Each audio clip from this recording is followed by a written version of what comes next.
Open Ads account. Go to Audiences.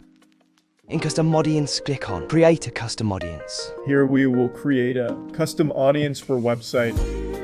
In Source, you have to connect your website pixel. Now here it is showing me. First demo pixel Biakusi, my pixel is already connected with it. Its purpose is to track your customers' data. Now and below you can choose events whether you want to create custom audience for people who have visited your website or visited specific page. You can also choose people who have spent time in your website. I will select all website visitors.